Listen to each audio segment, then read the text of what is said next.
Good morning and welcome to this week's IGTV. I'm talking about how to lower conflict with your teen.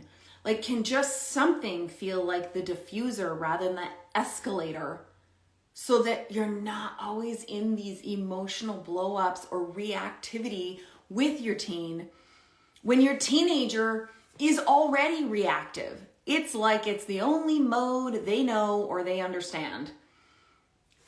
How do you stop that? How do you not engage with that? How do you not fuel it so it doesn't continually get worse?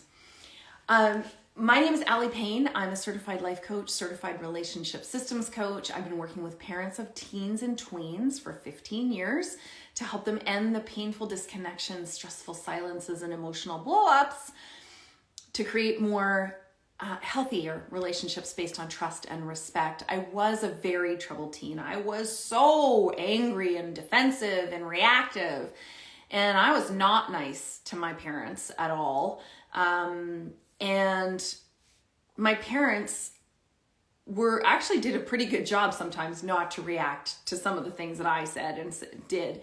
And of course, sometimes they did react because they're human, right? Okay, so welcome. If you're joining me here on Instagram, hit the follow. If you're joining me on YouTube, hit the subscribe.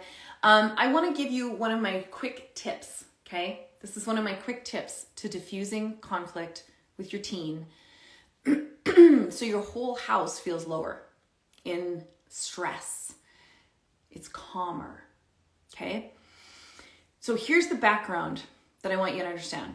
First of all, when a situation around you feels threatening in some way, anyway, okay, your brain will go into a state of mild fight or flight, mild to extreme, fight or flight, which will generally drive you into defensiveness, which is reactivity.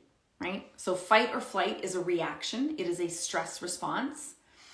Normal, natural stress response. Defensiveness is actually a toxic because in the face of defensiveness, all communication stops.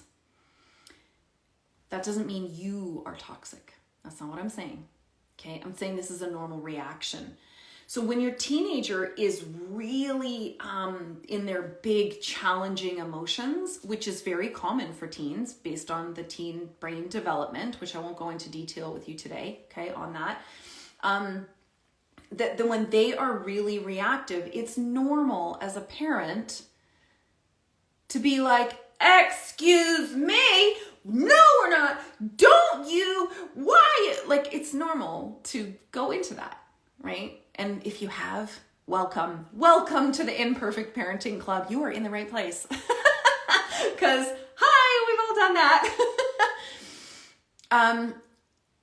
So you go into reactivity, into defensiveness usually, and then whatever happens from there generally will escalate the conflict, okay? Are you noticing a cycle here so far? That happens, and it happens all the time. It's like pushing buttons. That's another way to describe it. Your teenager's constantly pushing all of your buttons.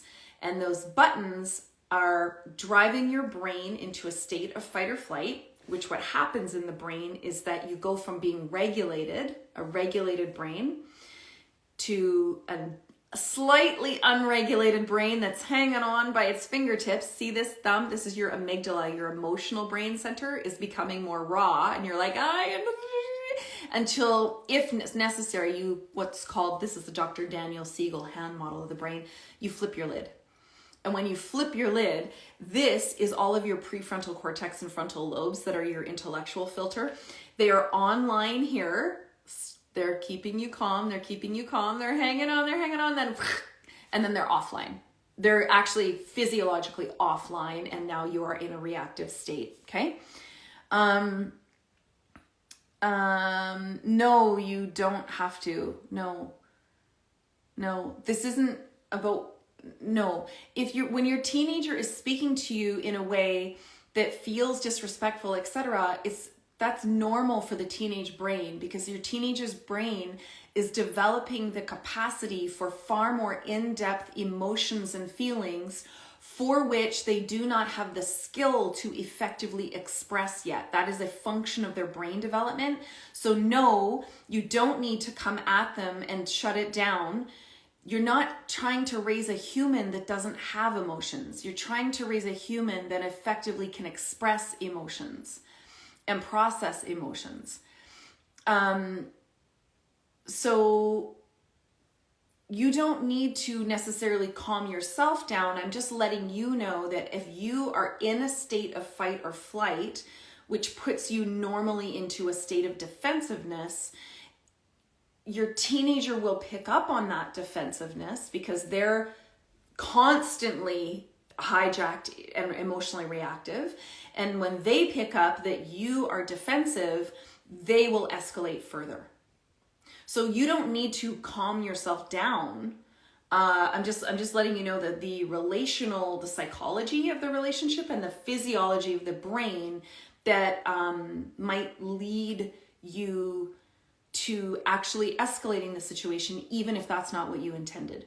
Because teenagers in antenna are very, very hypersensitive.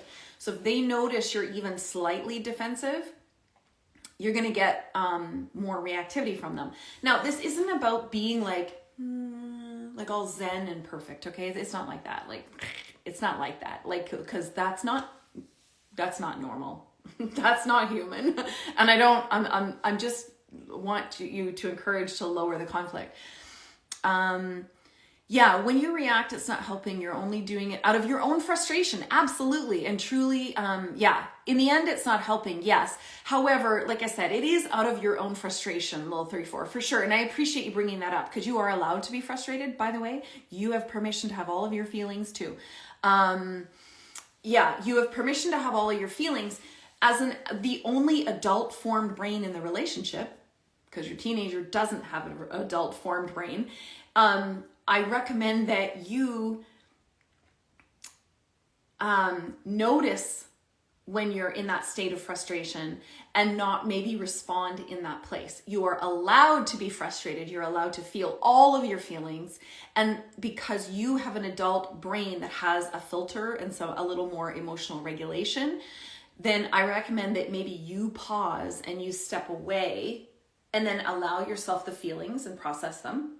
And then come back to the relationship. Whereas your teen's brain does not yet have emotional regulation, nor do they have the filter in order to effectively express feelings. So in order to lower conflict, this is what I recommend.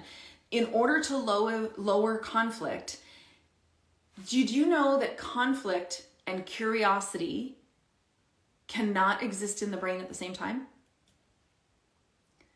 Conflict and curiosity cannot exist in the brain at the same time. So when you become curious as opposed to reactive in defensiveness or frustration, which is considered all states of conflict, okay? When you get curious, you have made the leap. Now the difference, the big thing here is making that leap from reactivity and going into a state of fight or flight or defensiveness. The key is not taking it personally.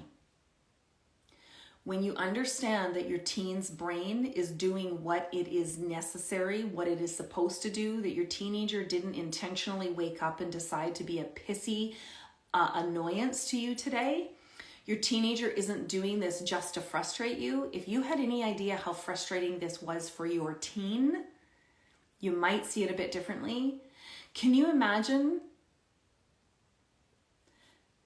being a teenager and your brain going through the second and one of the largest brain renovations of our human lifetime, but no one told you it was coming? Nobody told you what was going to happen. No one told you how scary it was going to feel in your brain. It's like this. It's like going from, you live in a neighborhood, where there's houses on both sides of the street, and it's a small community, and your house has the red door. So you know where your house is. You know the street. You walk down the street. Like, it's well lit. There's street lights at night. It's well lit in the daytime. And you know how to get to your house. And you know where the rooms are. Like, that's a child's brain. But then one day, they wake up and they live in New York. Downtown New York, Manhattan. And there's no more houses with a red door and easily marked streets. And generally there's no street lights. There is high rises. There's no map. There is no directions.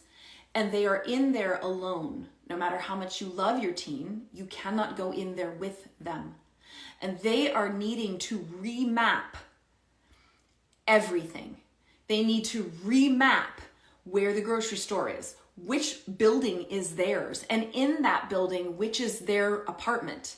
Where did all their friends go? Where are all of their feelings now? And why are they all so complicated?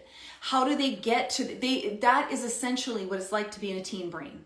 Okay, it's wildly complicated. It's very unsettling. And if it happened to adults, there'd be drugs for that. I'm just kidding. No, I'm not kidding. So how do you handle it when they spout off just on little simple questions? So I have, in my 10-day listening challenge, I have scripts on this. But what you say to them is, you validate. It sounds like you're really upset right now. And just something, so this is what I want to say. In order to go from conflict to curiosity, you need to make that leap from not taking it personally, because this isn't about you. It never was about you. They want it to be about you.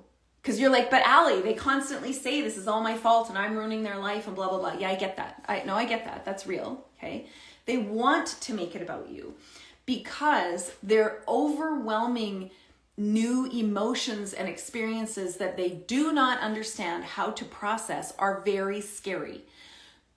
Thus, their brains are almost always in a state of fight or flight. And the natural reactivity when they feel uncomfortable emotions, which by the way, adults do this, is to project that instantly on someone near them. Because it feels too frightening to have all of these. And for teenagers, their feelings literally become very visceral. They have body feeling, like it's so overwhelming for them. It feels so scary. The first thing they want to do is blame. They project it on you.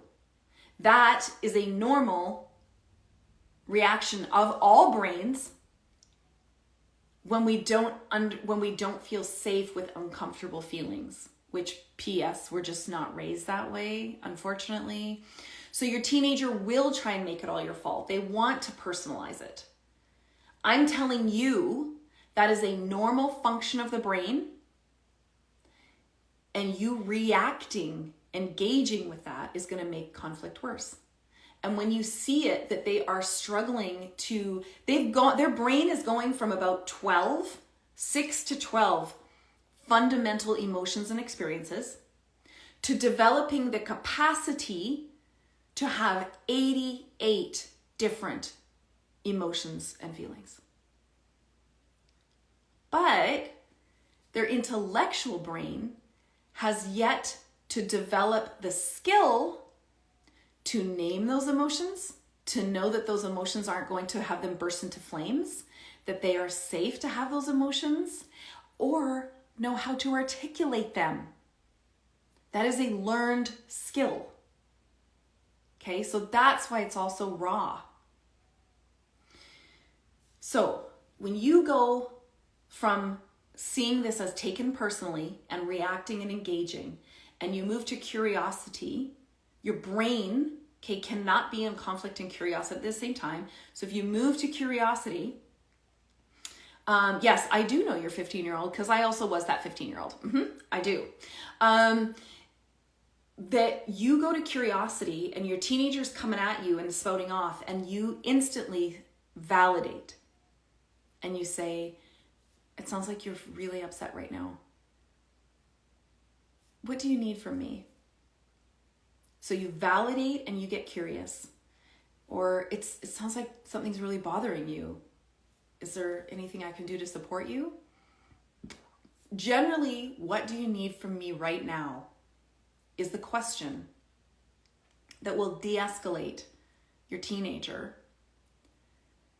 And if you validate at the same time by saying, it sounds like you're really upset about that. What do you need from me right now? You're allowing them space to have overwhelming feelings and not make them wrong about it by not engaging with it. And when you validate, you lower blood pressure, body temperature, heart rate. Listening and validation will lower the conflict response, the fight or flight response they're having to their own feelings. The fight or flight response they are having to their perception of a situation that is likely saying that they suck, it's your fault, and those are all very uncomfortable because teenagers internalize failure literally every single day. That has them come at differently, okay? And you simply say, it sounds like you're really upset right now. Or I'm sorry this feels really hard right now. What do you need from me? Is there anything I can do to support you? If you say these two things, and I've done this for years, and I promise you, this is one of the simplest ways that parents tell me, not only do they feel calmer, I have one lady tell me her entire house feels calmer because everyone is just less reactive. When I try that in a calm voice, I hear, why are you talking to me like that? Yeah, so you have to find your own words and your own cadence to this. Your teenager won't like it at first. I love that you just said that. Most teenagers won't like it at first because it's unsettling for them. Because they're in a state of conflict and you're coming to them in a state of calm. So they're like, what the hell? What are you doing? They want you to come at them in a state of conflict because it matches their energy. But that is what escalates the conflict. So when they're in conflict, internally in conflict, even if they're projecting it, and you come at them at a state of calm, there's no conflict. So when they say to you, why are you talking like that? You can be like, I love you. And I want you to know that it's okay to have whatever feelings you're having. That's what I would just answer them. It works definitely on highly sensitive kids, that you just stay really calm and curious. My wife says she wants to avoid conflict and just, so that doesn't work. Because telling your teen to just shut that down, your teen doesn't have the capacity to do that. So what you're doing is holding a lid on a boiling pot when you're telling your teen to just stop it. Just stop it. Just don't be that way. Why are you being that way? You're holding the lid on a boiling pot. When you say, I'm sorry this feels so hard right now. Is there anything I can do for you? You take the lid off the pot and you let the boil come down a little bit. Okay? Yeah, that's a great way to say that too. Yeah.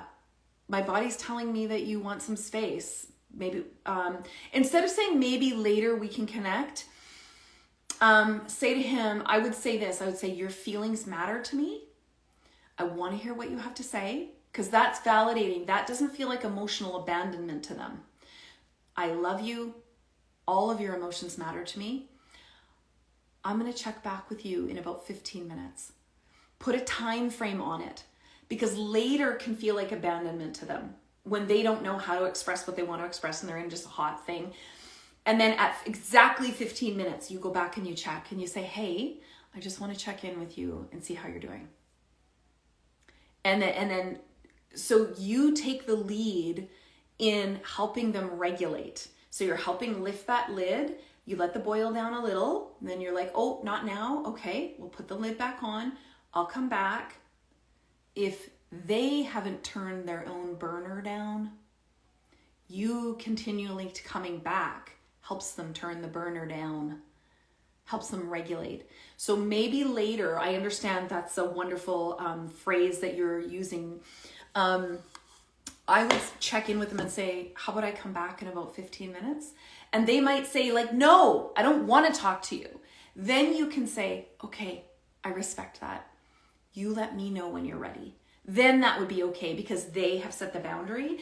Otherwise, what you don't see is the 2-year-old inside of them that is freaking out, terrified, doesn't know how to deal with what they're feeling, and is already feeling lost and alone in there. And so when you say later, it can feel like, no, I need you right now. So yeah, timestamp it. That's one thing I would do. Okay, so this is really big. I need you to understand. So to lower conflict with your teen, you got to move from taking everything personally, because you understand the teen brain and why they're doing what they're doing, to getting curious. That's it. That literally will lower the conflict because they're at conflict and you're at calm. And there's no conflict if you don't meet them in conflict. You don't engage in it. You do get curious about it. You do not ignore them. Do not ignore them.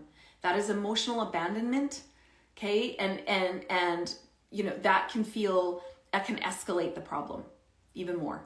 So you let them know that I love you. I'm sorry this feels so hard for you. What do you need from me right now? And they will often tell you, but their brain is not fully formed. So their brain is more likely to be expressing what they don't want, what's not working. It does not know how to make the connection over to ask for what you do want.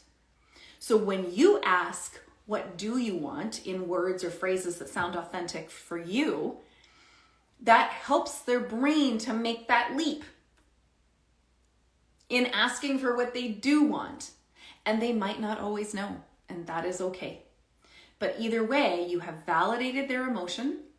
I'm sorry this feels tough for you. Or, that sounds rough. What do you need from me right now? You let them know that they matter, that they're allowed to have feelings, and this is why conflict is not necessary. So if this has been helpful for you, I am covering this in my upcoming 5-day challenge on Monday. It starts Monday. 5 days to a better relationship with your teen. And one of the key outcomes, the 3 key outcomes that parents tell me when they take the 5-day challenge, number 1, they feel calmer. And their whole house is calmer because they are not as reactive and their teenagers are not as reactive. Number 2, they feel more confident. They feel more confident in their parenting because with the videos that I do in the 5-day challenge and all of the handouts that you can download and have for forever, they feel more confident because they have specific scripts, specific word-for-word tools, proven science-backed tools that they can use in their relationship with their teen, so they feel more confident and they're not beating themselves up so much, crying at night, wondering how they have failed, they broke their teen, and you don't, so you don't have to blame yourselves all the time, because that's not helpful and it's not true, okay? And the third thing is, because of feeling calmer and more confident, you don't take things so personally. This is what parents tell me are the outcome of my 5-day challenge. You can find it by tapping on my name and then the link in my bio that says get the goods and register there. It's $25 Canadian, that's about $21 American, for 5 days of content and handouts that you get access to for 30 days. So there's no falling behind, there's no stressing out about missing something. It all stays in a private Facebook community. It is only on Facebook at this time because that's the only place I can put daily worksheets, daily videos, and the incredible conversation in a judgment-free, safe, and encouraging community with other caring and courageous parents like yourself who are all struggling with very similar things and don't need to feel so alone. It is, I strongly encourage both parents to take it. If one person enrolls under that email, and then you, in your welcome email, please check your junk and your spam folder for an email from hello@allypayne.com. hello@allypayne.com. Your welcome email will have your personal link to the private Facebook group where there's already parents in there now and there's already content that you can jump in and get started. you and your partner, you and your co-parent, you can both watch all the videos, both participate under one email address and one Facebook profile, or you could both register if you wanted. This is highly relevant for parents of tweens and teens. So anywhere from 10 years old all the way up to 20, these behaviors and the content I'm going to cover is highly relevant and applicable, instantly tangible. We do daily homework. We do daily tests in our relationship with our teen in these 30 days. So you get to actually try the skills. You don't have to go wait till you understand them. You can just go try them and get instant results to create a more open and honest relationship with your teen rather than feeling at your wit's end at a complete loss or walking on eggshells all the time. This does not specifically address particular neurodiversities like ADHD, etc. However, many parents who take my programs whose children have neurodiversities tell me that the behavioral issues are less impactful because what they learned in my program was a better way to connect with their teen. And because they understand how to connect with their teen more effectively, the neurodiversities that create some of the challenging behaviors have come down. So it has made all of the strategies in dealing with the behavior easier because emotionally they are connecting better with their teen. Okay? So this is addressing the 5 most common painful points of disconnection between parents and teens. Number 1, how to emotionally connect. That's day 1. And understanding your teen's brain. That's all on day 1. Okay?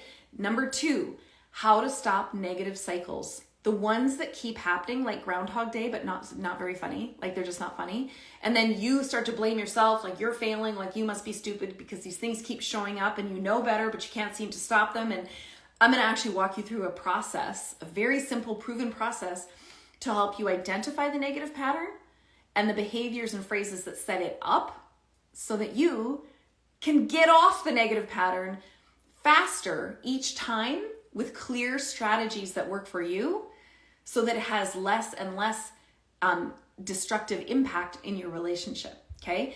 Day 3, I talk about making basic requests so that you can actually feel heard by your teen and not so ignored or tuned out so you feel like you're gonna lose your ever-loving mind and live in nagging and reminding. That's day 3. Day 4, the biggie, I talk about boundaries and consequences. I cover what boundaries are and aren't, because what you and I were raised in PS is not actually a healthy boundary. Healthy relationship tools like boundaries, I give you specific scripts, examples, how to set them, and consequences. How to use a consequence, what a consequence actually is, scientifically proven that creates lasting behavior change. That's day 4, it's a big one. And day 5 is how to create more open and honest conversation with your teen. Like for the teen who gives you like 1-word answers and rolls their eyes and won't talk to you. That's day 5. And it's all 30 days access in a private Facebook group for $25 Canadian. It's a $1,250 value. This is 5 days, basically 5 little mini workshops with me, a video and downloadable worksheets that you can keep for forever. The videos you cannot download, for $25. You get 30 days access, but you do not get lifetime access. All of my other programs give you lifetime access, not this one. And again, you don't have to stress or worry about missing out on anything because it's all there. Strongly encourage both parents to participate. You can find it via the link in my bio, Allie Payne, and then tap the link in my bio. The registration is right there. Make sure you get in and check your junk and spam folder for hello@alliepayne.com for your welcome email. I have lots of parents who take this 2 and 3 times with me. They've actually just made it a habit. I only run this 3 to 4 times a year. And they actually take it every single time I run it because they're like, oh, I get to do a quick check-in. I keep doing a check-in just to keep staying on top of things with their teens because parenting teens is freaking hard. Freaking hard.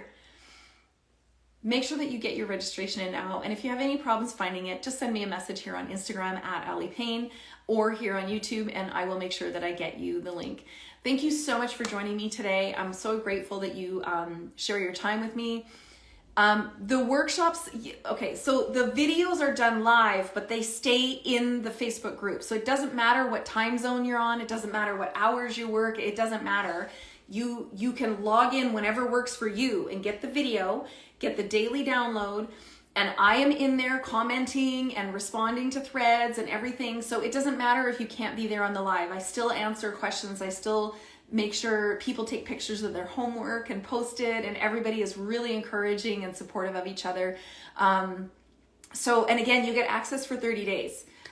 Christina, you get access for 30 days. So yeah, it's not, you don't have to catch the lives. I just post a new video each day for 5 days, but you've got a month to participate in it. So I hope that's answered all your questions. Again, you can also message me on Instagram at Allie Payne. I look forward to seeing you on Monday in 5 days to a better relationship with your teen, so you know how to instantly lower conflict with your teen without having to be defensive or reactive, and create the kind of relationship that your heart desperately desires and you know is possible. Thanks everybody. Have an amazing week. We'll see you on Monday. Bye.